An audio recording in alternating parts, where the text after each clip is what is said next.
It's funny how I get stimulated first thing in the morning. No, I'm not talking about that kind of stimulation, Roger. I'm talking a little early, around 3 AM. The creative hour, us creatives call it. When I'm suddenly wide awake with ideas for videos bouncing around my head. I mean, why do you have to wake me now and not around 10 AM in the morning when I'm sat on the John swiping left on Tinder? I suddenly thought about the box of condoms in my wash bag, and no, it wasn't because there was a hot young Filipina lying beside me gagging for some action. I'd been considering how unfaithful Filipinas are, and my mind kept saying, go and have a look in your wash bag. And so I did. I got out my pit and went to my wash bag.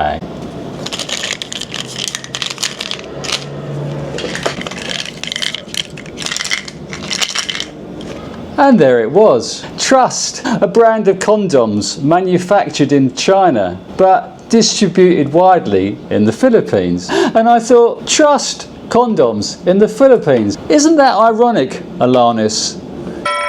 Hello, good morning, good evening, and welcome to Big World Cinema. Without further ado, we'll continue with what you're here for. I've met many Filipinas over the years. I'm quite an intuitive guy, a good judge of character, can pretty much tell whether a Filipina is trustworthy or not. Although sometimes I actually misjudge, as Filipinas are great actresses. I can only really count the Filipinas I trust on one hand. The rest of the Filipinas I've met all seem deceitful. Wouldn't leave them alone in a room with my best friend. I apologise to the trustworthy Filipinas out there, but unfortunately I don't trust Filipinas at all. Guilty until they prove themselves innocent. A common joke here is, how do you know when a Filipina is lying? When she opens her mouth. Another one is, how do you spot a cheating Filipina? She's the one making the sign of the cross as she passes by a Catholic church to absolve her of her indiscretions. The Philippines may be a predominantly Catholic country, but Filipinas lie religiously. It's so funny. You know they're lying, she knows you know she's lying, but she'll continue with the lie. It can get to the stage where she talks so much nonsense that you don't believe anything she says. This week at Ayala, I was sat having coffee outside Bo's Coffee and Dwayne walked over. Said he'd been watching my channel for years. Divorced with grown-up kids, retired and now alone, he was fresh off the boat from the States, literally. Having spent a week in Manila and now a week in Cebu, it was Dwayne's first time in the Philippines, and he really was like a fish out of water. The Filipinos could smell his naivety and were queuing up to take advantage of him. For middle-aged men coming to the Philippines for the first time, it's actually quite daunting and unnerving. Well, where do you start? Well, you can try online or in the flesh, boots on the ground so to speak. Over the years, YouTubers have painted a picture of how easy it is to find women here, which isn't totally accurate. Sure, it's easy to find a woman here, but it isn't easy finding a good one. You're gonna wander around the well-trodden paths of Ayala Mall and IT Park, and after a while you're gonna think, why am I not getting any attention? I'm a good-looking guy, but I'm invisible here. The problem is, these girls see foreigners all the time now. You're just another foreigner, Dwayne. And the ones that do look at you are the professional foreigner seekers, the ones who can smell your desperation, will fleece you of your hard-earned dollar and should be swiftly sidestepped. I hate the idea of meeting Filipinas in malls. It feels so cheesy, although Rike, in the videos I watched before I came here, swore by it. How about you? Kindly post your comment below on your experiences approaching Filipinas in shopping malls. Anyway, where was Dwayne? Oh yes, online Dwayne had paid for membership for Filipino Cupid, plus being flushed with cash, paid $1,800 to another dating agency based in Cebu to set him up with 40 women who, how shall I put it without getting myself into a lawsuit, hadn't really done that to Dwayne's satisfaction. So, not off to a great start. A couple at the hotel he was staying at had taken Dwayne to Icon, one of the biggest nightclubs in Cebu. Yeah, I wouldn't consider a nightclub the best environment to meet a Filipina, although it depends whether you're searching for a keeper or a one-nighter. So, having sunk a couple of red horses, Dwayne approached an attractive lady who said she was 35, single, without kids. Now I know it's loud in these places and not easy to talk, but an attractive Filipina at 35 years old without kids is kind of difficult to believe, unless she's been working overseas for the past 20 years or lived in a nunnery.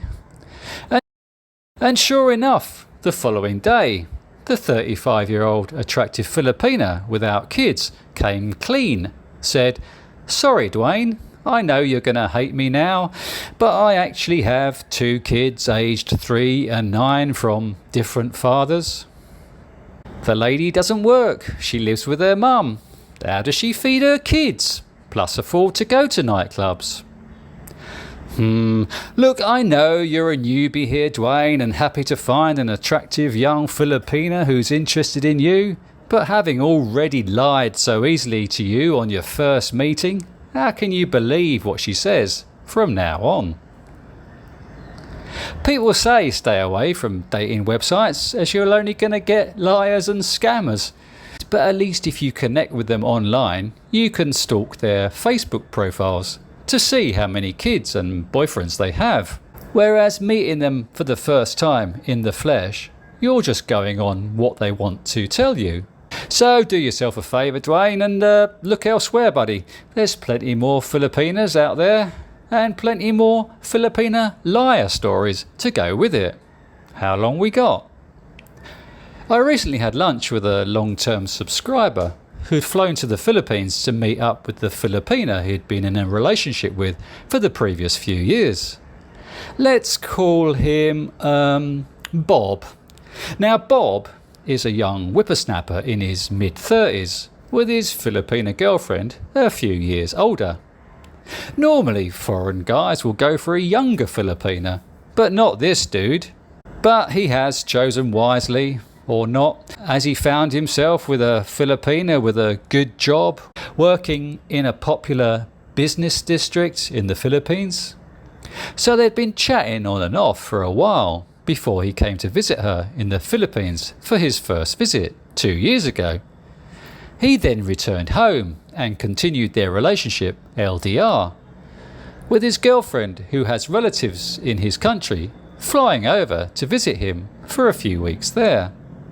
So almost another year goes by as they continue their relationship online before Bob is able to return to the Philippines, which is when I met the two of them, treating his Filipina girlfriend and her family to a lavish 3-day break, and offered me also a free lunch, which I gladly accepted, having learned from my dates with Filipinas not to turn down a free lunch with a foreigner. Bob told me his plans to sell up shop back home and move to the land of loving Filipinas within a couple of years to be with his betrothed. Far too young to be considering a life in the Philippines according to averages, but great for him, you'd think. But there's always a but where I'm concerned.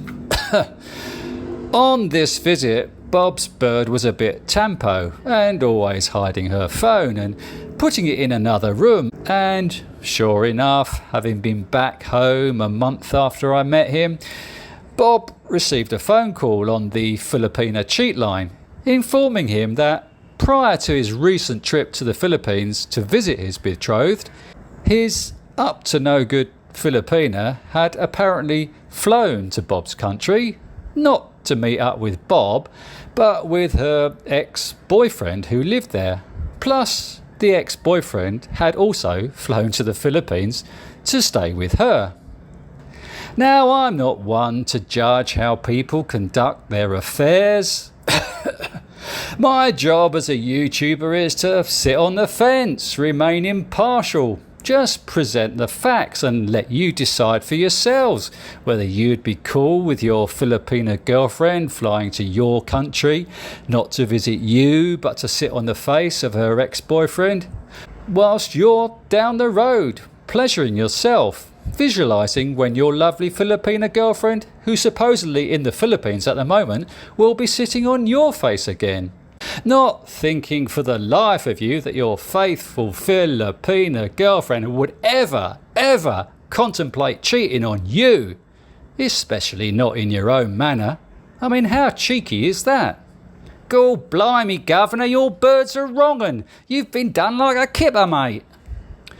Once a cheater, always a cheater is an expression Filipinas like to say about their cheating ex-boyfriend, with tongue firmly in cheek whilst making the sign of the cross.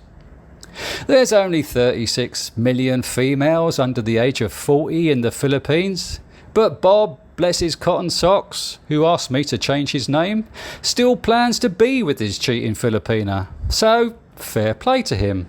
I couldn't. I'm a pretty insecure guy, so couldn't conceive conducting an LDR with a Filipina I trust, let alone a cheating Filipina.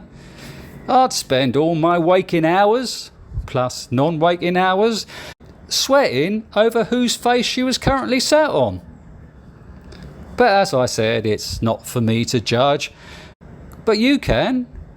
Let us all know what you think in the comment section, whether Bob has picked a keeper or not.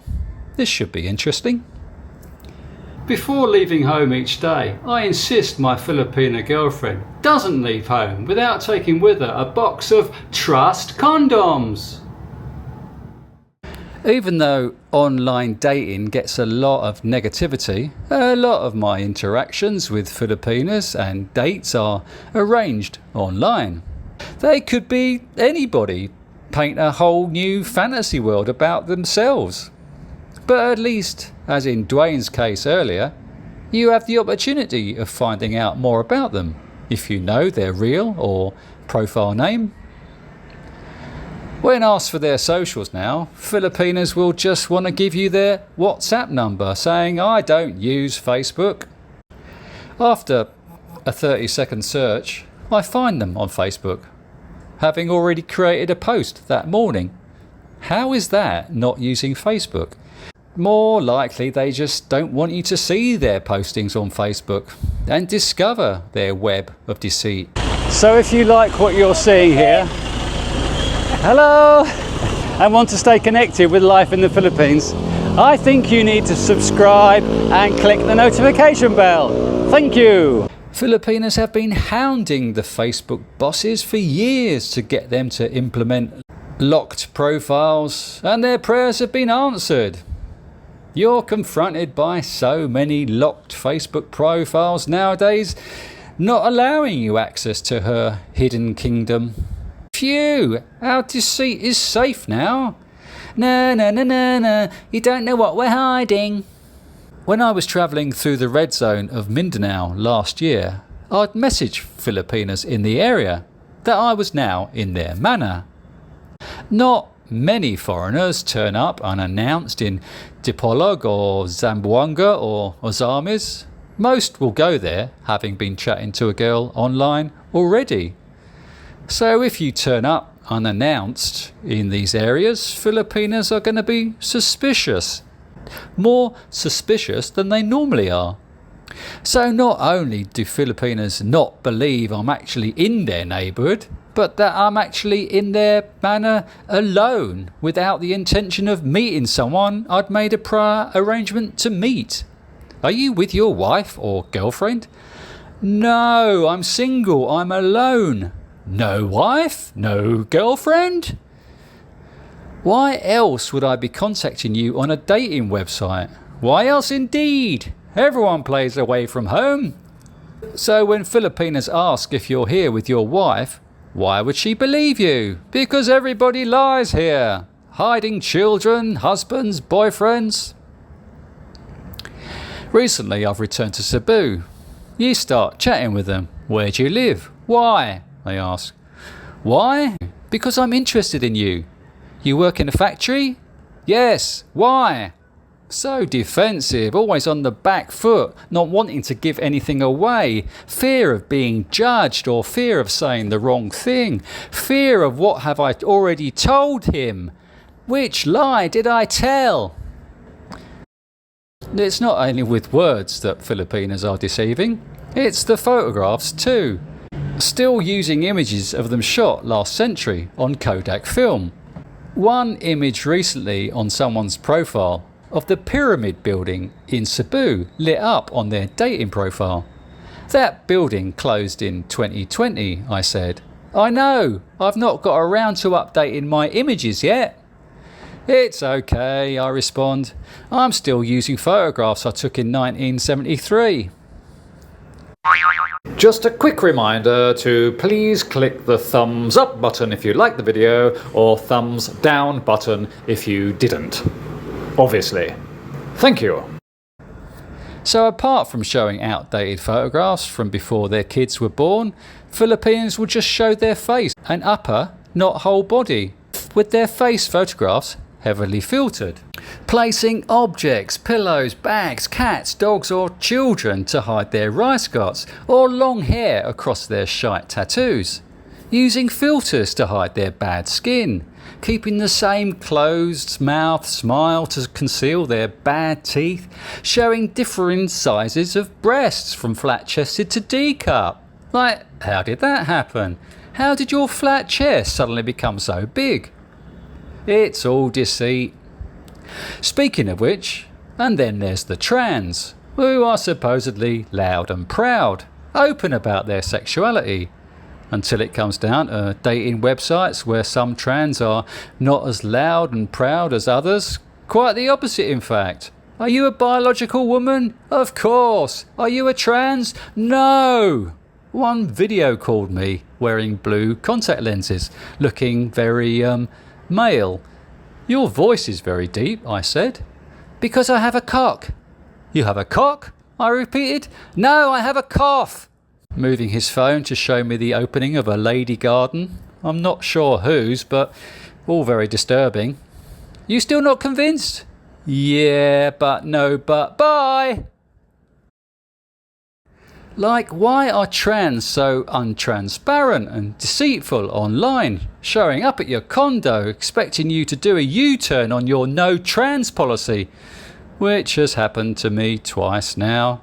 Twice I've arranged a 1,000 peso massage with a person online who I've asked the question, are you a real bird? Yes, of course. Only for me to go down to the reception to be greeted by a bloke. You're a dude, mate. Are you disrespecting me?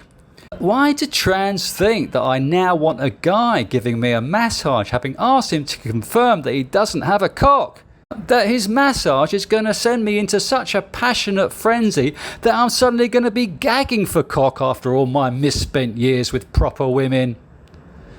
There's a line in the Rodgers and Hammerstein musical Carousel that goes, "Then at last come the clams," which should be renamed the Trans.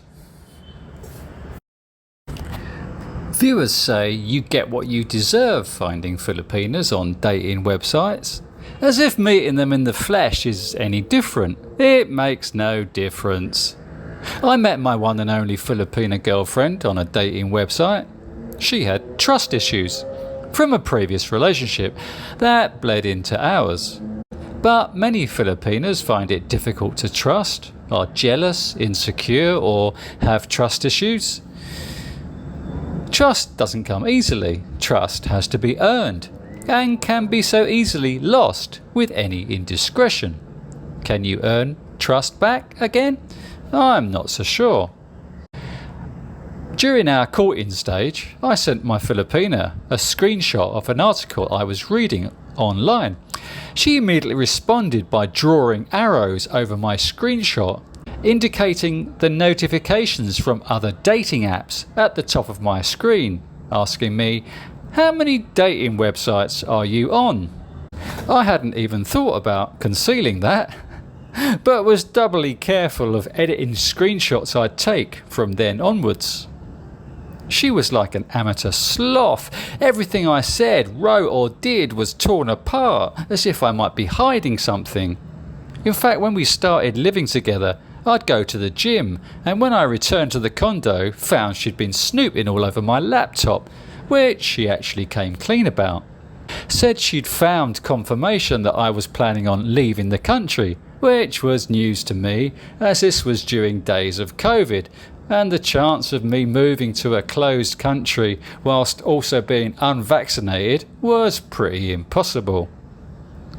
Once your girlfriend starts snooping, it signifies a breakdown in communication, and there's little chance of the two of you enjoying a happy ending together. Although we weren't together all of the time, I'd known or thought I'd known my Filipina girlfriend for almost 2 years before we finally parted ways. But during conversations, I began questioning the legitimacy of her words. She even said at one point that she didn't know her real age. By the end of our time together, I wondered how much of what she actually said was fabrication.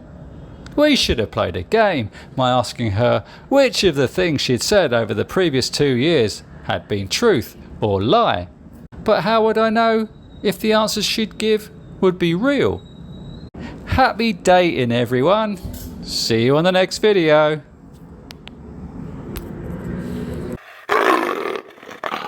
You've been watching Uncle, the man from Bigg World Cinema.